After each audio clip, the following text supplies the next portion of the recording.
अंतर्राष्ट्रीय संगठन के बाद एशियाई संगठन की तरफ चलते हैं और आज हम लोग दक्षिण एशिया शुरू करते हैं, क्योंकि हम लोग दक्षिण एशिया में। तो दक्षिण एशिया का एक संगठन है जिसको हम लोग दक्षेस के नाम से जानते हैं। दक्षेस का फुल फॉर्म दक्षिण एशियाई क्षेत्रीय सहयोग संगठन। दक्षिण में दक्षिण एशियाई क्षेत्रीय सहयोग संगठन, इसी को अंग्रेजी में बोलते हैं SAARC, South Asian Association for Regional cooperation.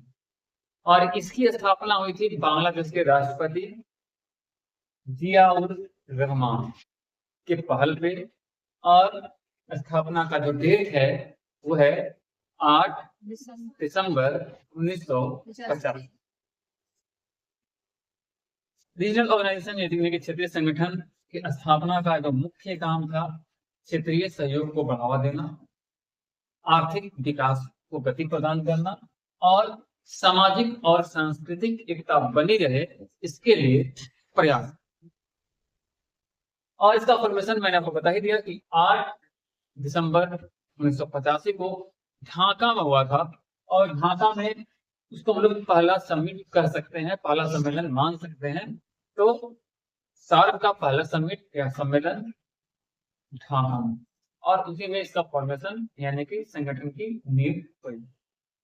संगठन जब बन रहा था तो मुख्य उद्देश्य क्या था, उसके सुझाव क्या दिए थे जियाउर रहमान साहब ने। उन्होंने कहा कि दक्षिण एशियाई क्षेत्रों में जो गरीबी है इसको कम करना होगा, खत्म करना होगा,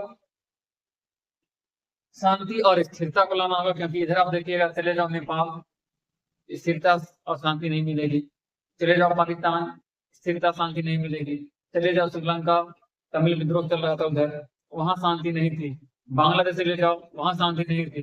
तो दक्षिण एशियाई देशों में शांति की बहुत कमी है, और साथ साथ स्थिरता की भी कमी है। कभी भी लोकतांत्रिक सरकारें जाती हैं तो कितने दिन रहेंगे इसकी गारंटी नहीं होती है, चाहे पाकिस्तान हो, चाहे आपका नेपाल हो, चाहे श्रीलंका हो, चाहे बांग्लादेश। इन सब चीजों को लाना था, और आपसी सहयोग बढ़ाए बिना ये संभव नहीं था। तो 8 देश इसके सदस्य हैं, लेकिन जो फाउंडर मेंबर थे उनका संख्या था 7। अगर 8 के नाम को अगर आपको याद करना हो तो उसको हम लोग MBBS पेन के नाम से याद करते हैं। डॉक्टर साहब को दर्द है। एम मतलब मालदीव, मालदीव का लीड कर रहे थे उस समय कौन? तो ममून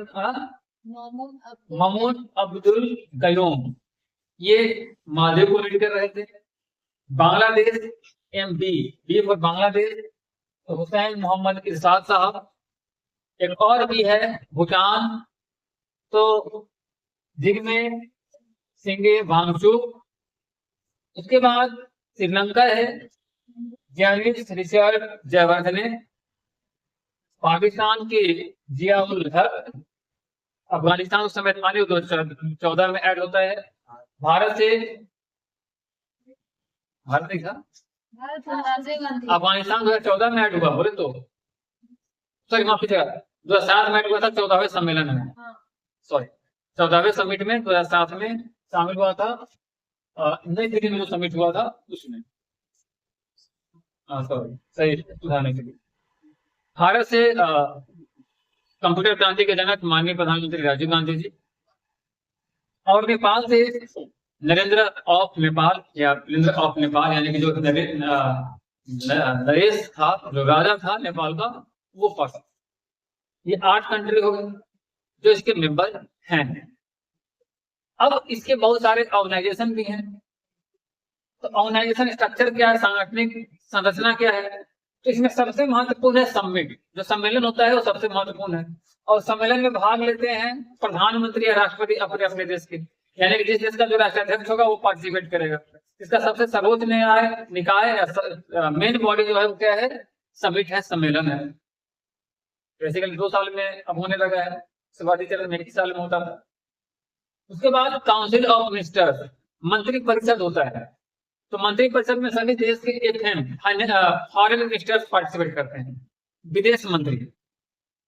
उसके बाद है स्टैंडिंग कमेटी, जो अस्थायी समिति होती है। इसमें FS यानी कि फॉरेन सेक्रेटरी, विदेश सचिव पार्टिसिपेट करते हैं।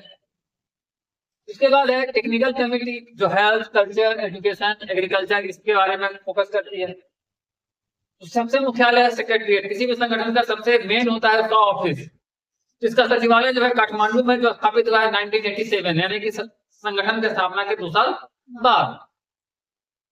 और एक सेक्रेटरी जनरल यानी कि महासचिव होता है, और महासचिव का कार्यकाल जो होता है 3 साल का होता है। सभी देश मिलकर चुन लेते हैं, 8 देश है मिलकर चुन लेंगे कि अगला महासचिव हमारा कौन होगा, किस देश का होगा। तो इसका टाइम कितना होता है, 3 साल का होता है।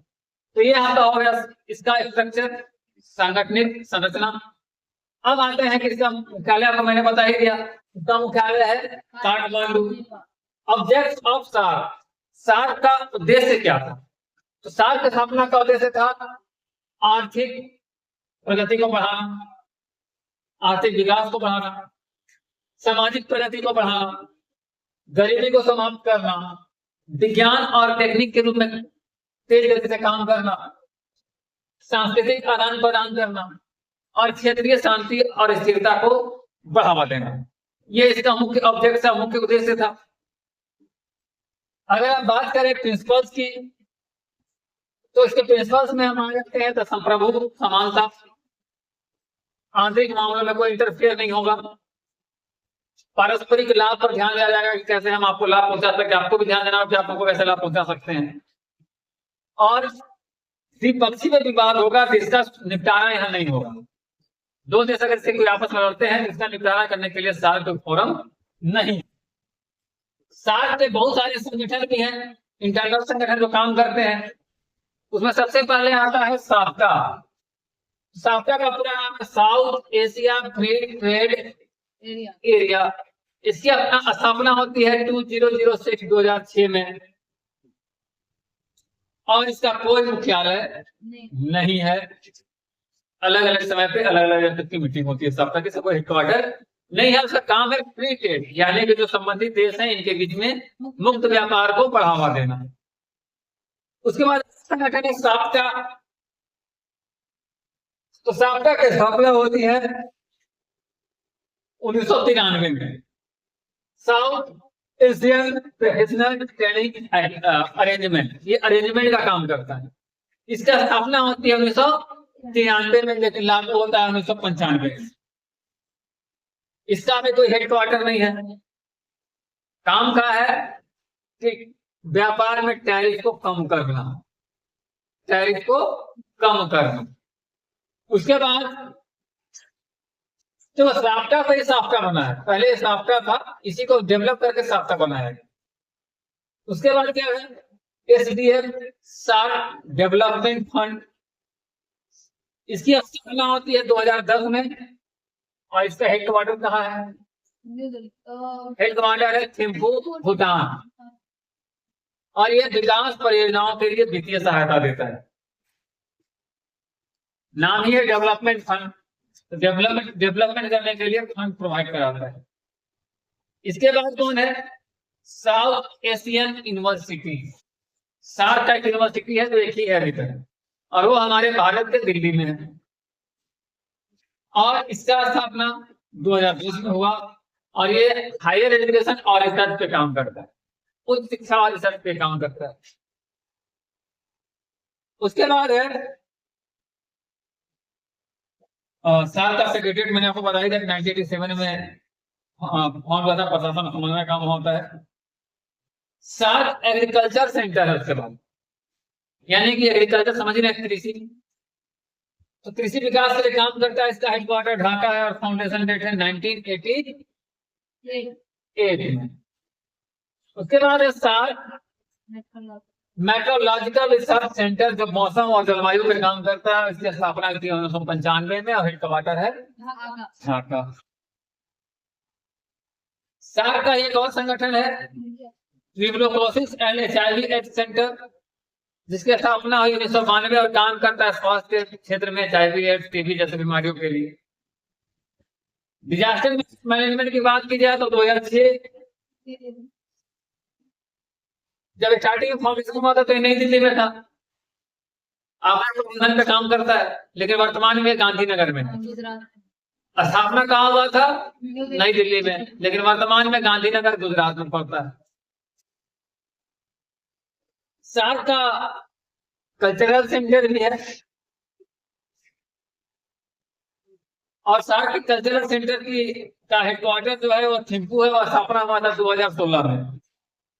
तो सार्क का सांस्कृतिक संस्थान भी है, हेडक्वार्टर थिम्पू,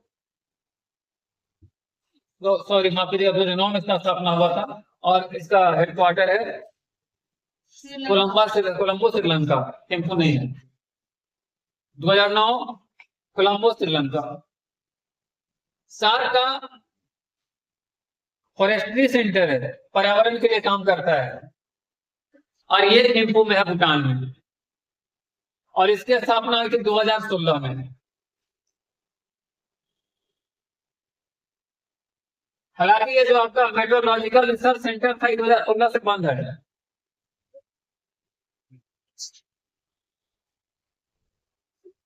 बंद होने का कारण क्या है? इसी के जगह पे काम कर रहा है डिजास्टर मैनेजमेंट, इसी का डेवलप रूप ये है, इसीलिए जब ये खुल गया तो ये बंद हो गया। सार्क का ह्यूमन रिसोर्स डेवलपमेंट सेंटर भी 1995 में इस्लामाबाद में खुला था।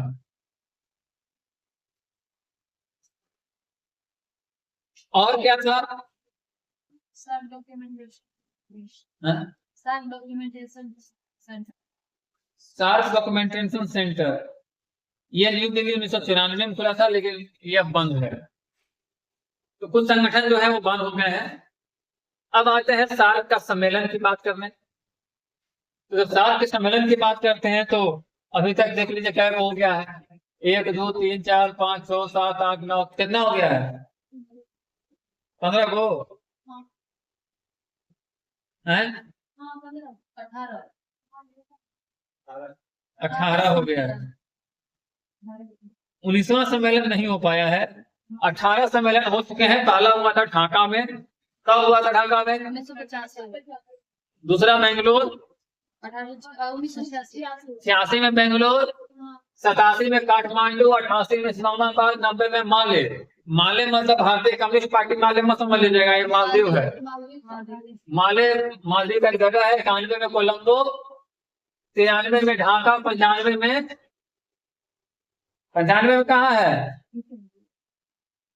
तो 95 में आपका है नई दिल्ली, 97 में फिर माले, 98 में कोलंबो, और 2002 में काठमांडू, 4 में इस्लामाबाद, 5 में ढाका, 7 में नई दिल्ली, 8 में कोलंबो, 10 में थिम्पू, 11 में अड्डू जो है अभी मालदीव में है, थिम्पू जो है भूटान में है, और 14वां हुआ 19वां 18वां हुआ था काठमांडू में 2014 में।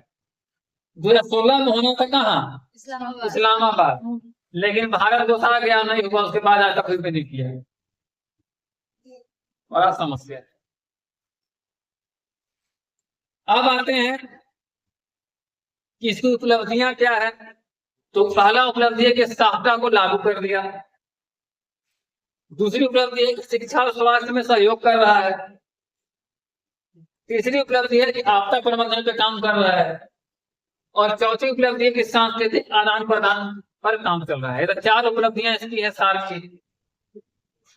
असफलता के क्या कारण है, आखिर असफल क्यों हुआ?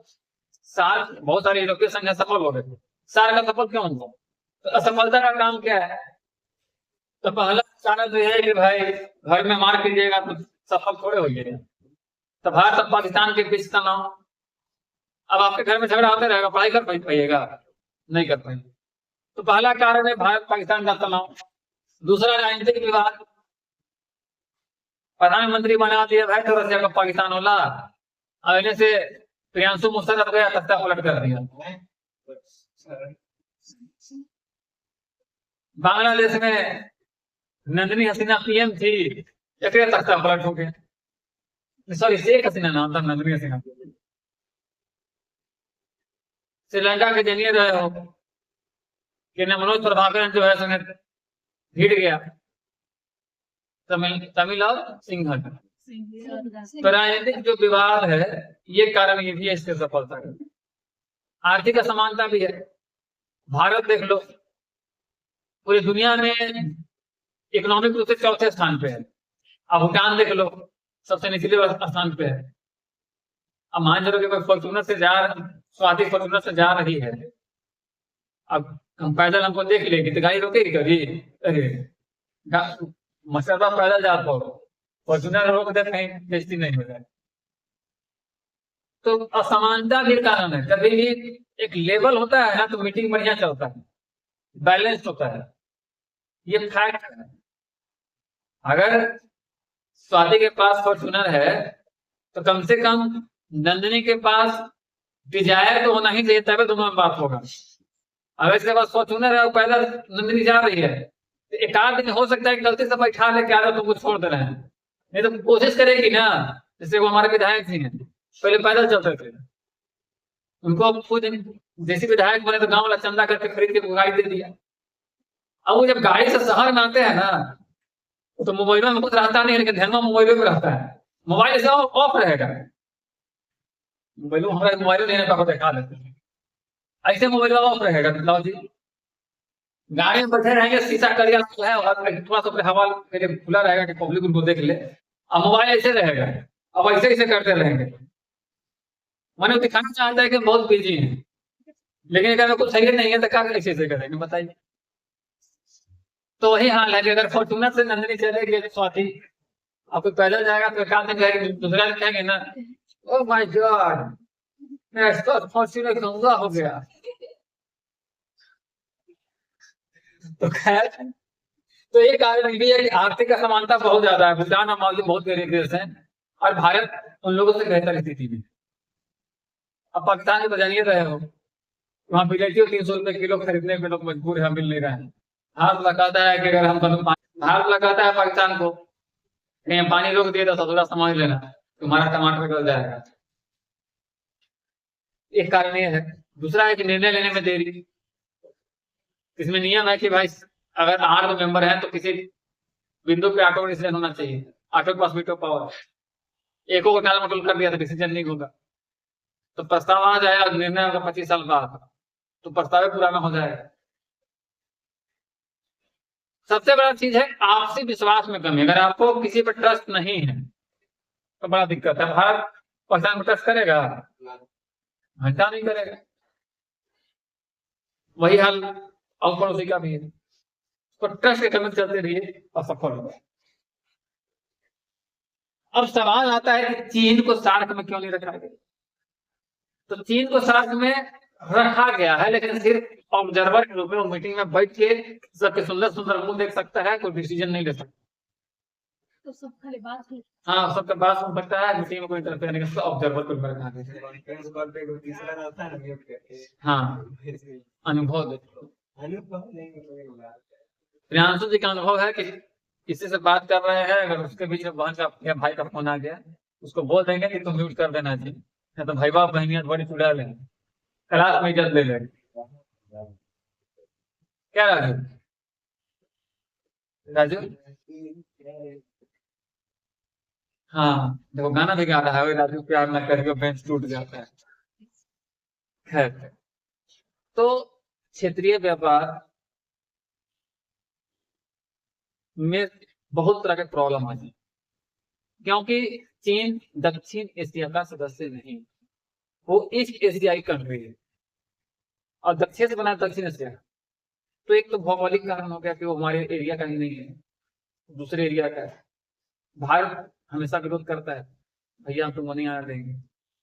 और संतुलन बैलेंस बनाए रखने के लिए जब एक वो आएगा तो उसके पास बहुत ज्यादा फाइनेंशियल पावर है, वो डाल देगा और सब खत्म हो जाएगा, सातों खत्म हो जाएगा। तो 3 कारण से चाइना को एंट्री नहीं मिलेगी।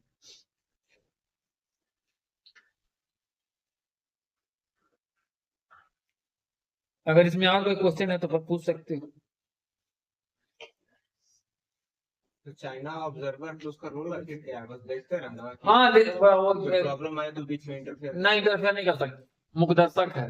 वो नहीं होता है कि बढ़िया बढ़िया खाना बना के थाली में परोस दो, मतलब ग्रुप में उसको नहीं जोड़ा गया तो उसको खुश रखने के लिए खाली है तो वो दे दिया। खुश रखने के लिए, उसको जलाने के लिए। अक्सर क्या होता है कि जिस दिन बहन लोग फास्टिंग में रहती है उस दिन हम लोग समोसा चाट विभिन्न प्रकार के खाना लाके और उनके सामने रख के खाते हैं, क्योंकि वो फास्टिंग में खा नहीं सकते, भले मन में गाली दे। दूध लगाना, भूसा लगाना, कपड़ा पटाना, ये सब करती है सब। सब अपने अपने खा के और हमको नहीं दिया। फास्टिंग में लोग कैसे खा रहे हैं? भाई भाई लोग ये करता ही है, जब बाहर लोग फास्टिंग में रहेगा तो भाई लोग एक दिन मान लो कि मेरे घर में सब लोग फास्टिंग में था, हम और राहुल गए मस्त एकदम सरदार जी के पास से वो चाट खाए, पापड़ी चाट। इधर वो हैं? नहीं हाँ नो कितने सब सदीक चौक पर। कोई क्वेश्चन नहीं है ना? चलिए आगे बढ़ते हैं।